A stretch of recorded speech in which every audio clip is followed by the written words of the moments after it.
সম্ভবত 10:45 থেকে 11টার ভিতর হয়েছে, তারপর থেকে ওকে খুঁজে পাইতেছি না। ও যেটা ব্লাস্ট হয়েছে তার সামনের ভবনে ও কাজ করতো, 3 তলায় কাজ করতো, ও 3 তলায় কাজ করতো। 11টার পর থেকে ওরে পাইতাছি না, 11টার পর থেকে ওরে পাইতাছি না। মানে যখন ব্লাস্ট হয়েছে তখন ওই ভবনটা তালা মারা ছিল, দারোয়ান ওইটাকে তালা মেরা থুয়ে চলে গেছে, না হলে অনেক মানুষ বাঁচতে পারতো।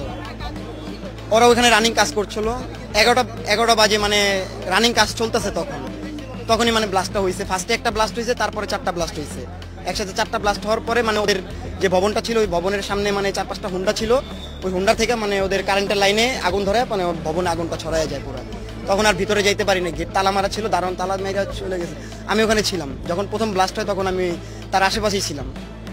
কত মেডিকেল করছি আমি, কোথাও আমি জীবিত, আমি তো কিচ্ছু পাই নাই। আমি ওকে ওরা গেটে তালা মেরা দিছে, ওরা গেট থেকে বের হইতে পারে নাই, দারোয়ান তালা মেরা দিছে। আর লাইন সিট সে বের হয়ে গেছে, তাকে আমি ফোন দিছি, সে বলছে আমি বাসায়।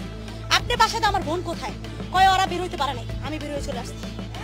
কিন্তু উনি বের হইতে পারে নাই, ও বেটা মানুষ বের হয়ে চলে আসছে, আমার বোন বের হইতে পারে নাই, বের হইতে পারে নাই।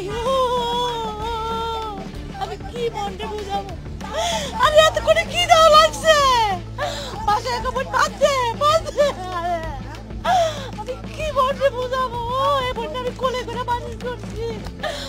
ও মা, আমি কি বুঝাবো মন রে, আমার এই পুত্রের বাপ সারা কথা কয় না।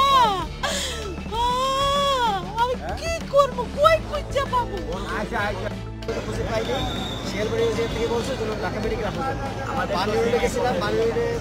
নেই, তারপর ঢাকা মেডিকেল ওয়েট করতেছি, এখন পাইনি।